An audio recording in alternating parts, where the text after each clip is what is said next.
ಮಂದಣ್ಣ ಅಂತ ಭೀಮನ್ ಕೆಲಸ ಕಲಿತಾ ಇದ್ದಾರೆ. ನನ್ನೆಸರು ಲಕ್ಷ್ಮಣ ಅಂತ, ಹೊಸದಾಗಿ ಕೆಲಸಕ್ಕೆ ಸೇರಿಕೊಂಡಿದೀನಿ ಎಂದು ಪರಿಚಯ ಮಾಡಿಕೊಂಡ. ಮಂದಣ್ಣ ಎದ್ದು ನಮಸ್ಕಾರ ಮಾಡಿ ಕುಳಿತ. ಅವನ ಮುಖದಲ್ಲಿ ನಾನಾರೆಂದು ಗೊತ್ತಾಗಲಿಲ್ಲವೆಂಬುದು ಸುವ್ಯಕ್ತವಾಗುತ್ತಿದ್ದಿತು. ಲಕ್ಷ್ಮಣ ಆತನ ಕಡೆ ತಿರುಗಿ, ಲೋ ಮಂದ, ಇವರು ಯಾರುಂತ ಗೊತ್ತಲ್ಲ ಎಂದ. ಮಂದಣ್ಣ ಚೆನ್ನಾಗಿ ಗೊತ್ತಿದೆ ಎಂಬಂತೆ ತಲೆಯಾಡಿಸಿ ನನ್ನ ಮರ್ಯಾದೆ ಉಳಿಸಿದ. ನಾನು ಇಬ್ಬರ ಕಡೆಗೂ ನೋಡಿ ನಕ್ಕೆ.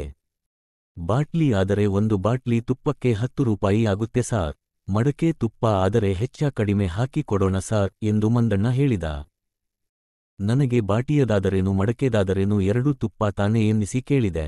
ಅದಕ್ಕೆ ಮಂದಣ್ಣ, ಬಾಟಿದಾದರೆ ಮೆಷೀನಿನಲ್ಲಿ ತೆಗೆದಿದ್ದೇವೆ ಸಾರ್, ಮಡಕೆದು ಕೈಯಲ್ಲಿ ಹಿಂಡಿ ತೆಗೆದಿದ್ದೇವೆ. ಮಡಕೆ ತುಪ್ಪ ನೋಡೋಕೆ ಕೊಂಚ ಮಂಕಾಗಿರದೆ. ಅನುಭವಸ್ಥರು ಕೈಯಲ್ಲಿ ಹಿಡಿದು ನೋಡಿದರೆ ತುಪ್ಪದ ಹೊಳಪಿನಲ್ಲಿ ಮಡಕೆ ತುಪ್ಪಕ್ಕೂ ಬಾಟಿ ತುಪ್ಪಕ್ಕೂ ವ್ಯತ್ಯಾಸ ಗೊತ್ತಾಗ್ತದೆ. ಮಂದಣ್ಣ ಚಿಕ್ಕ ಲೆಕ್ಟರ್ ಕೊಟ್ಟ. ಹೊಸದಾಗಿ ಕೆಲಸ ಕಲಿಯುತ್ತಿದ್ದಾನೆಂದು ಅವನು ಮಾತಿನಲ್ಲೇ ತೋರ್ಪಡಿಸಿಕೊಳ್ಳುತ್ತಿದ್ದ. ಪರೀಕ್ಷೆಯಲ್ಲಿ ಪಾಠ ಒಪ್ಪಿಸುವವನಂತೆ ಮಾತಾಡುತ್ತಿದ್ದ. ನನಗೆ ಜೇನುತುಪ್ಪದ ಹೊಳಪು ಕಟ್ಟಿಕೊಂಡು ಏನಾಗಬೇಕಿತ್ತು. ನಮ್ಮ ತಂದೆ ಏನೂ ಅದನ್ನು ಪತ್ತೆ ಮಾಡುವಷ್ಟು ತಜ್ಞರೂ ಆಗಿರಲಿಲ್ಲ. ನಾನು ಹೇಳಿದೆ, ಮಡಕೆ ತುಪ್ಪವನ್ನೇ ಕೊಡಿರಿ ಎಂದು. ಆದರೆ ಮಡಕೆ ತುಪ್ಪವನ್ನು ಯಾವ ಲೆಕ್ಕದಲ್ಲಿ ಕೊಡುತ್ತಾರೆ ಗೊತ್ತಾಗಲಿಲ್ಲ.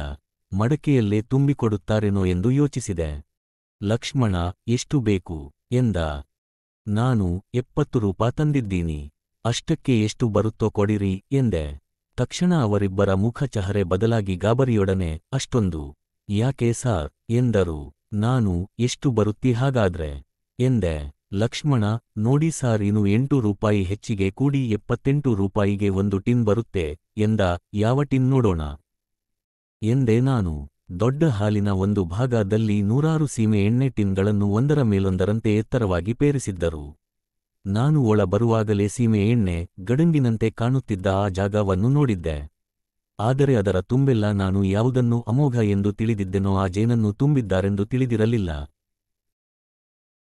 ಜೊತೆಗೆ ಕೇವಲ 7 ಬಾಟಲು ಜೇನನ್ನು ಕೊಳ್ಳಲು ಹೋದ ನನಗೆ ಅವರು ಕೊಡಲಿರುವ ದೊಡ್ಡ ಟಿನ್ ಜೇನುತುಪ್ಪ ನೋಡಿ ಆಶ್ಚರ್ಯವಾಯ್ತಾ. ಸೊನ್ನೆಡಿತವಾಗಿ ಇವು ಯಾವುದೋ ಕಲಬೆರಕೆ ಮಾಲನ್ನು ನನಗೆ ಟೋಪಿ ಹಾಕಲು ಈ ಘಾಟಿಗಳು ಯತ್ನಿಸುತ್ತಿ ಅದ್ದಾರೆ ಸೊನ್ನೆದು ಸಂದೇಹ ಬಂತು. ಆದರೆ ಯಾವುದನ್ನು ಕಲಬೆರಕೆ ಮಾಡಿಯಾರು? ಜೋನಿ ಬೆಲ್ಲ, ಸಕ್ಕರೆ ಪಾಕ, ಒಳ್ಳೆಣ್ಣೆ ಯಾವುದೂ ಇದಕ್ಕಿಂತ ಅಗ್ಗವಾಗಿ ಟಿನ್ಗೆ 78ಕ್ಕಿಂತ ಕಡಿಮೆ ಇರಲಾರದು. ಅಶ್ರೀ, ನೀವು ಹೇಳೋದು ಆ ಸೀಮೆ ಎಣ್ಣೆ ಟಿನ್ಗಳೇನೋ? ಉದ್ಧರಣ. ಅಯ್ಯಯ್ಯೋ, ಸೀಮೆ ಎಣ್ಣೆ ಅಲ್ಲ ಸಾರ್, ಪ್ಯೂರ್ ಹನಿ, ಮಂದಣ್ಣ ಉದ್ಗರಿಸಿದ. ಏನಾದರೂ ಮೋಸ ಗೀಸ? ಅಯ್ಯಯ್ಯೋ, ಇದು ಸೊಸೈಟಿ ಸಾರ್, ಮೋಸ ಗೀಸ ಕಲಬೆರಕೆ ದಗಲ ಬಾಜಿ ವ್ಯವಹಾರ ಮಾಡಿದರೆ ಕೋಳ ಹಾಕ್ತಾರೆ ಕೈಗೆ. ಹಂಗಲ್ಲಪ್ಪ, ನಿಮಗೆ ಯಾರಾದರೂ ಮೋಸ ಮಾಡಿ? ಛೇ, ನಮಗೆ ಮೋಸ ಮಾಡ್ಲಿ ನೋಡಣ. ಅದಲ್ಲೇ ರೈತರು ಯಾಕೆ ಮೋಸ ಮಾಡ್ತಾರೆ ಸಾರ್? ಈವರೆಗೂ ಅಂತೋರನ್ನ ನೋಡ್ಲಿಲ್ಲ. ಏನಾರು ವ್ಯಾಪಾರಗಾರು ಅಂತ ಹಲ್ಕ ಕೆಲಸ ಮಾಡಬೋದೇ ವಿನಾ ಎಂದ ಲಕ್ಷ್ಮಣ. ಹಾಗಿದ್ದರೆ ನೀವು ಹೇಳೋದು ಆ ಸೀಮೆ ಎಣ್ಣೆ ಟಿನ್ ತುಂಬಾ ಜೇನು ತುಪ್ಪಕ್ಕೆ 78 ರೂಪಾಯಿ ಸರಿಯಾಗಿ ಖಾತರಿ ಮಾಡಿಕೊಳ್ಳಲು ನಾನು ಇನ್ನೊಮ್ಮೆ ಕೇಳಿದೆ. ಇಬ್ಬರು ಹೂ ಮತ್ತೆ ಎಂದರು. ಹಾಗೂ ನನಗೆ ನಂಬಿಕೆ ಬರಲಿಲ್ಲ. ಅಲ್ಲಿ ಅದು ಹೇಗೆ ಈ ಬೆಲೆಗೆ ಕೊಡೋದಕ್ಕೆ ಸಾಧ್ಯ ಎಂದು ಕೇಳಿದೆ. ತಕ್ಷಣ ಮಂದಣ್ಣ ಅದರ ಕತೆಯನ್ನು ಸವಿಸ್ತಾರವಾಗಿ ಶ್ರುತಪಡಿಸಿದ, ಕೋರ್ಟಿನಲ್ಲಿ ಸಾಕ್ಷ್ಯ ಹೇಳುವವರ ದನಿಯಲ್ಲಿ. ಅವನ ಹೇಳಿಕೆಯಿಂದ ನನಗೆ ತಿಳಿದುದು ಇಷ್ಟು: ಈ ವರ್ಷ ಮಲೆನಾಡಿನಲ್ಲಿ ಗುರುಗಿ ಎಂಬ ಒಂದು ಜಾತಿಯ ದಟ್ಟವಾಗಿರುವ ಹಳುಹೂವಾಗಿದೆಯಂತೆ.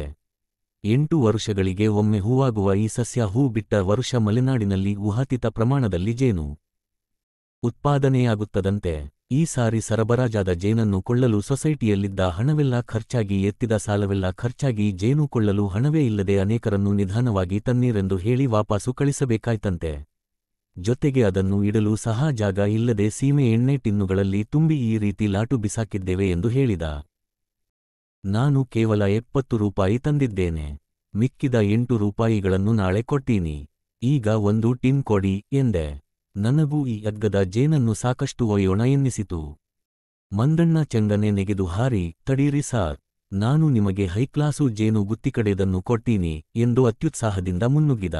ಸಿನೆಮಾರಂಗಕ್ಕೂ ನನಗೂ ಏನೋ ಸಂಬಂಧವಿರುವುದನ್ನು ತಿಳಿದ ಅವನ ಕಲ್ಪನೆ ಏನೇನನ್ನೋ ನನ್ನ ಬಗ್ಗೆ ಊಹಿಸಿತೆಂದು ತೋರುತ್ತದೆ.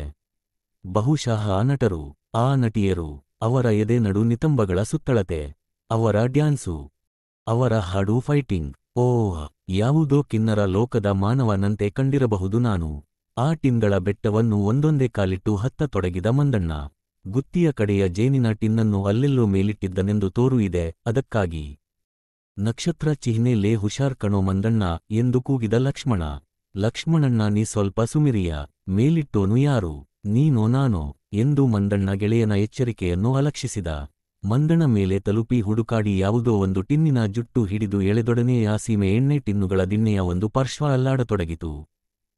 ಮಂದಣ್ಣನ ಕಣ್ಣುಗಳಲ್ಲಿ ಗಾಬರಿ ಕಂಡಿತು. ಅವನು ಜಾಗರೂಕತೆ ವಹಿಸುವುದರೊಳಗೆ ಗಡಬಡ ಗಡಗಡ ಎಂದು ಹಿಮಪಾತವಾದಂತೆ ಒಂದು ಪಾರ್ಶ್ವದ ಟಿನ್ಗಳು ಕುಸಿಯತೊಡಗಿದವು. ಮಂದಣ್ಣ ಕ್ಷಣ ಮಾತ್ರದಲ್ಲಿ ಟಿನ್ ಹಿಡಿದುಕೊಂಡು ಜಾರಿ ನೆಲಕ್ಕೆ ಬಿದ್ದ. ನಾನು ಗಾಬರಿಯಿಂದ ಉರುಳುತ್ತಿರುವ ಟಿನ್ಗಳನ್ನು ಆತು ಹಿಡಿಯಲು ಹೋದೆ. ಸಾರ್, ಹೋಗೋಡಿ, ಬನ್ನಿ ಇತ್ತಾಗಿ ಎಂದು ಲಕ್ಷ್ಮಣ ಹಿಂದಿನಿಂದ ಗಟ್ಟಿಯಾಗಿ ಕೂಗಿದ. ಏನೂ ಪರ್ವಾಗಿಲ್ಲ, ಎಲ್ಲ ಡಬ್ಬಿಗೂ ಬೆಸುಗೆ ಹಾಕಿದೀವಿ, ಎತ್ತಿಡ್ತೀವಿ, ಡಬ್ಬಿ ಕಾಲಿನ ಮೇಲೆ ಬಿದ್ದರೆ ಕಷ್ಟ. ಕಬ್ಬ ಇದ್ದಂಗಿತ್ತವೆ ಎಂದು ಹೇಳಿ ಮಂದಣ್ಣನ ಕಡೆಗೆ ತಿರುಗಿ, ಈ ಹಲ್ಕ ನನ್ಮಗ ಹೇಳಿದ ಮಾತೊಂದನ್ನು ಕೇಳೋದು ಕಲ್ತಿಲ್ಲ ಎಂದು ಬೈದ. ಮಂದಣ್ಣನಿಗೆ ಅವಮಾನವಾದಂತಾಯ್ತು. ನಾನು ಕೈ ನೀಡಿದೆ. ಮಂದಣ್ಣ ಜೇನಿನ ಟಿನ್ ತೆಗೆದು ಕೈಗೆ ಕೊಟ್ಟ. ಸತ್ಯವಾಗಿಯೂ ಆ ಟಿನ್ ಜೇನು ಕಲ್ಲುಗುಂಡಿನಂತೆ ತೂಕವಾಗಿತ್ತು. ಅದನ್ನು ಒಯ್ದು ನನ್ನ 40 ವರುಷ ಹಳೆಯದಾದ ಜೀಪಿನ ಮೇಲೇರಿಸಿದಾಗ ಅದರ ಸ್ಪಿಂಗ್ ಬೇಡುಗಳು ಕಿರೆಂದವು.